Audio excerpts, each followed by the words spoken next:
లేదా మొన్న తిరుపతిలో వైకుంఠ ఏకాదశి నాడున జరిగిన ఘటన తీసుకున్నా కూడా నేను ఒకటే అడుగుతా ఉన్నా ఈ ప్రభుత్వానికి, అయ్యా నాడు తిరుపతిలో జరిగిన వైకుంఠ ఏకాదశికి సంబంధించిన ఘటనైనా కూడా ఈరోజు చందనోత్సవానికి సంబంధించిన జరిగిన ఘటనైనా కూడా ఏ రోజు చందనోత్సవం జరుగుతుంది, ఏ రోజు వైకుంఠ ఏకాదశి వస్తుంది అన్నది ప్రభుత్వానికి తెలియదా అని అడుగుతా ఉన్నా. ఎప్పుడు జరుగుతుందో తెలుసు. ఆ జరిగే రోజున లక్షల మంది భక్తులు వస్తారు అన్న సంగతి కూడా తెలుసు.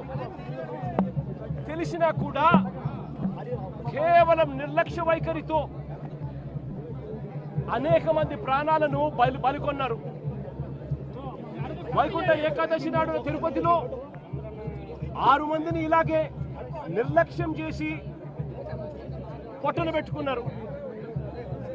అప్పుడు కూడా అంతే, చంద్రబాబు నాయుడు గారు కుప్పం పర్యటన ఉంది అని చెప్పి పోలీసులందరినీ కూడా కుప్పం పంపించారు. అందరినీ కూడా పార్కుల్లో పెట్టి రకరకాల ఏరియాలలో పెట్టి సడన్ గా ఒక్కసారి గేట్లు ఎత్తేసి సెక్యూరిటీ అరేంజ్మెంట్స్ లేవు కాబట్టి పోలీసులు ఎవరు లేరు కాబట్టి అందరూ చంద్రబాబు నాయుడు గారిని ప్రసన్నం చేసుకునే దానికి వెళ్ళిపోయారు కాబట్టి అందరినీ కూడా పార్కుల్లోనూ అక్కడ ఇక్కడ ప్యాక్ చేసి సాయంత్రం పూట ఇక లైన్లలో నిలబడండి అని చెప్పి గేట్లు ఎత్తారు. తిరుపతిలో జరిగిన తోపులాటలో 6 మంది మరణించడం జరిగింది. లక్షల మంది వస్తారు అని తెలిసినా కూడా జరిగిన ఘటన. ఈరోజు చందనోత్సవం రోజు కూడా లక్షల మంది భక్తులు వస్తారు. ఈరోజు అప్పన్న స్వామి నిజ రూపంలో దర్శించుకోవచ్చు అప్పన్న స్వామిని అని లక్షల మంది భక్తులు ఈరోజు వస్తారు అని తెలిసినా కూడా దారుణమైన అరేంజ్మెంట్స్. చాలా మంది చెప్తా ఉన్నారు కనీసం టెంపరీ టాయిలెట్లు కూడా లేవు, క్యూలలో నిలబడిన వాళ్ళకి నీళ్లు లేవని కూడా చెప్తా ఉన్నారు. ఘటన జరిగిన స్థలాన్ని ఒకసారి చూస్తే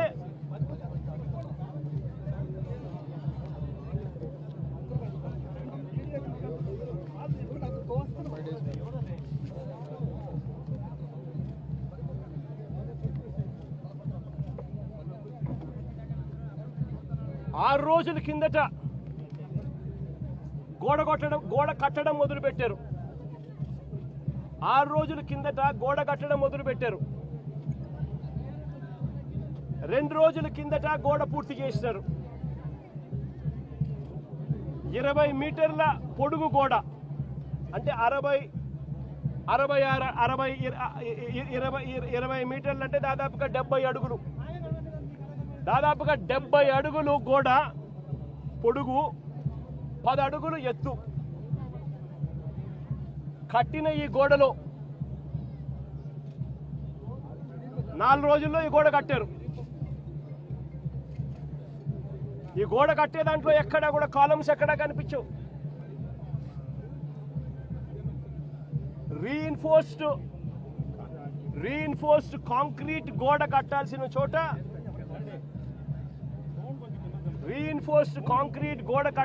చోట కనీసం ఎటువంటి టెండర్లు కూడా పిలవకుండా మంత్రులు పర్యవేక్షిస్తున్నారని అంటారు. 5 మంది కమిటీ సభ్యులు అంటారు, వస్తారు, పర్యవేక్షించినారు, చూసినారు, గోడ కట్టడానికి పర్మిషన్ ఇచ్చినారు. 6 రోజుల్లో గోడ కట్టారు. టెండర్లు కూడా పిలువకోకుండా కట్టేసేయండి అని చెప్పి కట్టేశారు.